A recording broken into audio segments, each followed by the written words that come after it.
Bom, eu queria falar um pouco agora sobre a parte de arquivos privados e também passar um pouco ali pela forma como o Milter atua dentro da API, tá? Fazendo o upload desses arquivos. Bom, abrindo aqui primeiro a parte do Milter, a gente tem aqui um processo de configuração, tá? Do Milter. Raramente vai precisar mexer aqui. Mas o que que ele faz, tá?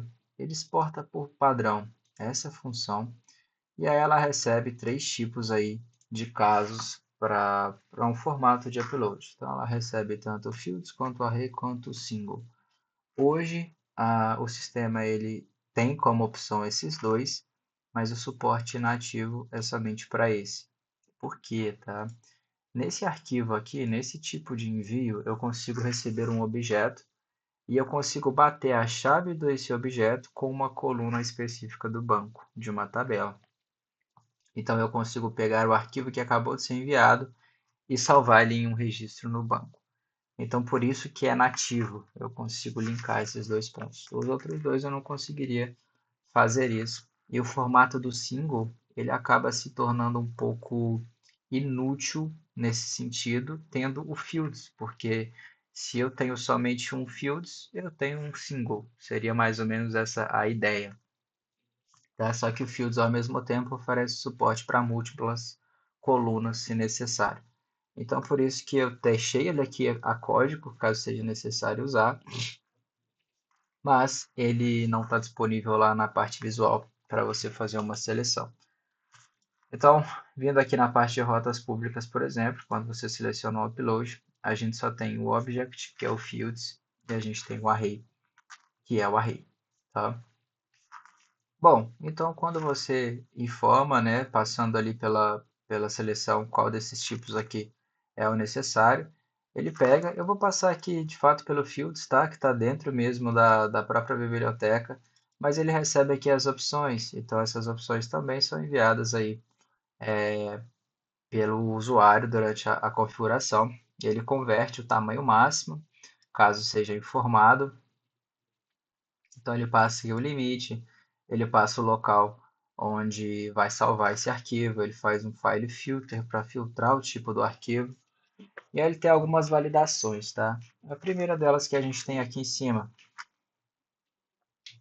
Primeiro é a validação do storage, né? Do destination aqui, se ele encontra aí o local para onde esse arquivo vai. Ele verifica que as pastas, ele cria as pastas, ele cria um ID para esse arquivo. Então ele vai definir um ID específico através da biblioteca de CUID. Então ele não vai salvar com o nome que o usuário enviou, até para evitar eventuais problemas aí de nomenclatura. E ele segue com a mesma tipagem do arquivo original. Depois disso, ele coloca aqui em rec.medias, então ele coloca todos os arquivos aqui separados pela chave onde eles foram enviados, e ele faz aqui um processo bem similar no rec uploads, tá? Bom, dá até para remover um desses dois, se necessário, mas eu preferi manter aqui para caso a gente precise alimentar isso aqui em formatos de array. Existem outras funcionalidades que não estão tecnicamente nativas no sistema, mas elas podem acabar existindo dentro dessa uploads caso você precise fazer alguma ação manual. Então, para isso, eu já deixei aqui para poder ajudar mesmo alguma eventual coisa que não esteja coberta aqui. Depois disso, ele chama esse callback, tá? Com as informações aqui da URI, né? O URL aqui para onde ele vai ser enviado, e a pasta também. E mais para baixo aqui no File Filter, a gente tem também as verificações de tipagem. Então, ele vai verificar se é um tipo permitido. É, Basicamente é isso, tá? Em File Filter aqui, ele só vai verificar se a tipagem do arquivo é uma tipagem permitida pelo que o usuário definiu. E aí a gente tem alguns outros erros aqui mapeados, como o middle, que aí são erros de tamanho máximo, são erros de campo inesperado. E aí eu também faço um parse aqui para poder padronizar o retorno para o usuário. Então toda a API ela segue um padrão de retorno, né? E essa aqui também é uma delas. Então aqui é para padronizar. Bom, E aí em uma rota, deixa eu pegar aqui uma rota que eu já deixei pronta, por exemplo, essa rota store aqui, ele chama a função que é exportada default, que eu mostrei para vocês, e aí ele passa fields, né? Ele passa essa chave de fields, mas ele também poderia passar outras, poderia passar essas duas aqui, como eu falei. E aí ele passa o allowed, que são os tipos de arquivos permitidos. Aqui eu deixo sempre o asterisco, na interface visual só deixo esses quatro. Mas aqui também eu posso especificar, por exemplo, um JPEG, tá? Não teria problema, mas eu deixei um pouco mais aberto para iniciar mesmo. E aqui também o tamanho máximo permitido. Então ele passa essas informações e aí com isso a gente acaba criando todo um processo de validação de arquivo de uploads que vai para a pasta de uploads. E aí mostrando aqui já, eu fiz um upload aqui pelo Insomnia, tá? Eu fiz aqui o teste nessa rota, peguei ela aqui através da documentação, essa rota aqui. E, bom, defini um nome e um avatar onde eu passei essa imagem de teste aqui. E ela foi para dentro da pasta de uploads, aqui em avatar, tá? E aqui dentro em avatar a gente tem o arquivo. E aí ele fica salvo aqui. Baseado também no caminho que eu coloco, ele também cria essa subpasta dentro da pasta de uploads, tá? Então ele vai sempre manter organizado pelas nomenclaturas dos campos. Bom, o Muter ele faz esse processo, tá? E aí a gente tem um processo, acho que o mais importante, essa questão aqui quase não vai ser alterada, mas aí a gente tem um aqui que possivelmente vai precisar de algumas manutenções, caso vocês precisem de arquivos privados. Bom, aqui no projeto padrão, dentro de app, que é basicamente o arquivo raiz aqui do servidor, ele é um arquivo que ele não é alimentado por nada, tá? Ele é um arquivo base, então ele vem e do jeito que ele vem, ele fica no sistema. Então, o que você alterar aqui, o que você incluir, o que você remover, nunca vai ser alertado ali no sistema, porque ele não passa por esses arquivos. E por isso também ele não recebe algumas coisas automáticas.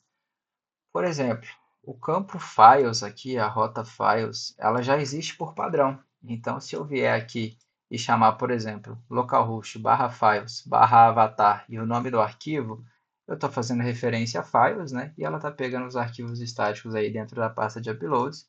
Então, ele só me redireciona basicamente de files, ele me redireciona para uploads. E aí ele me coloca em avatar. E aí, se eu passar o nome do arquivo, eu consigo ter aí. Deixa eu só ver se eu não fiz nada errado aqui. Peraí. Files avatar.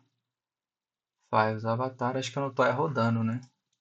Não estou rodando a aplicação. Deixa eu startar ela aqui. Eu estou rodando só a parte visual.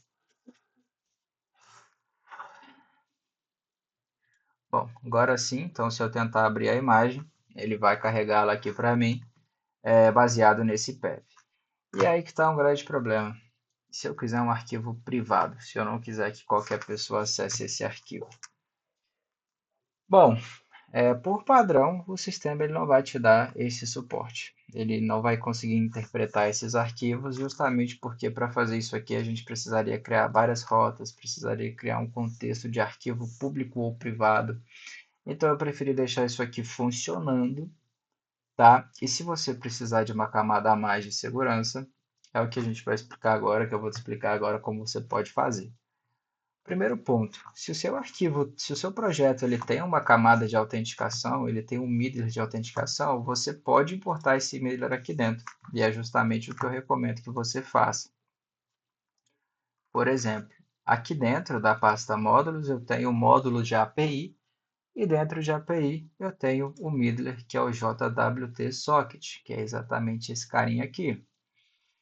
Bom, esse item ele é responsável pela autenticação dos meus usuários quando eles acessam a API. Então, o que eu posso fazer? Eu posso vir nesse index e aí ele exporta aqui um index privado. Então, eu vou até copiar o caminho relativo dele aqui. E aí eu vou... Deixa eu importar um pouquinho mais para cima, que aqui está no meio das configurações. E aí eu vou importar aqui... deixa eu deixar uma nomenclatura aqui, só para a gente passar. Acho que eu consigo aqui só pelo arroba no lugar da source, tá? E aí, ah, vamos importar isso aqui como... Opa, deixa eu remover aqui também. Beleza. Agora eu tenho esse middler aqui importado. O que que eu posso fazer, tá? Eu posso vir aqui e usar ele nessa rota também de arquivos privados. Quando eu faço isso, eu exijo agora, opa, acho que está recarregando aqui, beleza. Quando eu faço esse processo, eu já tenho um erro, que eu não tenho um token de acesso fornecido. Ou seja, eu tornei essa rota de arquivos uma rota privada. E aí tem algumas coisas que a gente pode fazer para melhorar isso aqui manualmente. Eu sei que isso aqui pertence ao módulo de API, né? Então, ao invés de deixar só files, eu posso colocar files/API aqui para poder facilitar o acesso. Então, eu posso até vir aqui e trocar por /API, tá? E aí incluir aqui, né, o /API, ele continua com o mesmo erro, mas agora eu tenho uma identificação. Por que que eu estou fazendo isso, tá? Porque se eu tiver um segundo módulo aqui dentro, além do módulo da API, eu posso ter o módulo app, e aí eu quero fazer dois acessos diferentes, utilizando aí dois middlers diferentes para essas duas rotas, tá? Então, eu recomendo que você nomeie aqui com o módulo que você colocou. Bom, com isso aqui, só isso, né, já seria o suficiente para que essa rota se tornasse privada e você só conseguisse acessar ela com uma autenticação. E aí, para chamar esse arquivo lá no front-end, você teria que passar, pegando o exemplo dessa autenticação, você teria que passar um bitter token, como se você chamasse uma rota normal, tá? Os headers têm que ter o token, tem que ter as informações de device ID, tudo que precisa ter naturalmente pela biblioteca. E aí existe um outro cenário também, que é, por exemplo, eu tenho arquivos públicos e eu tenho arquivos privados nessa rota. Então eu tenho os dois tipos. Como que eu posso fazer? Bom, existem N formas de fazer isso. Você pode, por exemplo, variar a URL. Então, uma dessas URLs ela recebe o middle e a outra não. Então, aqui você colocaria /API /private, por exemplo. E aí aqui embaixo você poderia criar outra. Você poderia criar outra sem o middler e chamar ela de public. E aí o front-end lá vai chamar as rotas aí baseado no que ele precisar, sabendo qual arquivo é público e qual não é. Mas, para que um front não tenha que fazer isso, existe um outro recurso. E esse recurso ele é mais nativo da biblioteca de autenticação que está instalada, tá? Eu já deixei isso meio que pré-configurado, porque é algo que eu já precisei também. Dentro do middler aqui da JWT, nesse caso, existe o arquivo files. Tá? Esse files ele nada mais é do que você permitir alguns acessos. Então, por exemplo, se eu venho aqui e coloco que avatar, se eu coloco que avatar deve ser uma pasta pública dentro de uploads, mesmo estando dentro de uma rota privada, se eu defino ela como público, deixa eu só ver aqui se já recarregou. Quando eu faço isso, eu volto a acessar a imagem, mesmo ela estando dentro de uma rota privada. Então, eu consigo fazer umas exceções aqui dentro, utilizando esse array de public files, tá? E aí é sempre o nome da pasta, tá? O nome da subpasta que vai ser definida. Bom, ali eu tirei, tá? Tirei o avatar ali, e aí aqui começa a dar o erro de token de novo. Essa função, tá? Esse recurso aqui está dentro da biblioteca. Caso você esteja usando esse modelo de autenticação, você pode fazer isso. E aí não esqueça, eu recomendo que você altere a nomenclatura do endpoint, importe o middler de autenticação que você precisa, e aí você pode manter aqui mesmo. Aí caso você não queira utilizar ou esteja usando outra biblioteca para fazer a autenticação que não tenha esse suporte a arquivos privados, você pode duplicar a rota, mudando aí o nome dos endpoints para variar o acesso se é via middler ou não é, tá? Mas aí é um pouco mais perigoso. Você vai precisar definir aqui, por exemplo, o acesso estático à pasta avatar também, né? Porque senão você vai acabar dando acesso público à pasta inteira. Então você precisa nomear aqui também o subdomínio a qual ela pertence. Tá? Eu acho que eu não posso colocar mais de um aqui. Eu tenho que colocar um só, então eu teria que fazer um template. Acho que eu precisaria colocar isso aqui em uma outra estrutura. Bom, mas é isso, tá? Na verdade não, na verdade acho que eu só coloquei do lado de fora, né? Posso colocar aqui sim. Só coloquei fora do parêntese aqui. Mas aí você precisaria definir a subpasta a qual ela tem acesso, para que você não permita acesso à pasta inteira de uploads através de outra rota, porque aí você só vai estar movendo algo que não vai estar sendo efetivo para te dar segurança. Beleza? Bom, é isso, uma explicação um pouquinho mais extensa, mas acho importante trazer essa informação também sobre como privar os arquivos e como o Mutter funciona. Beleza? Valeu!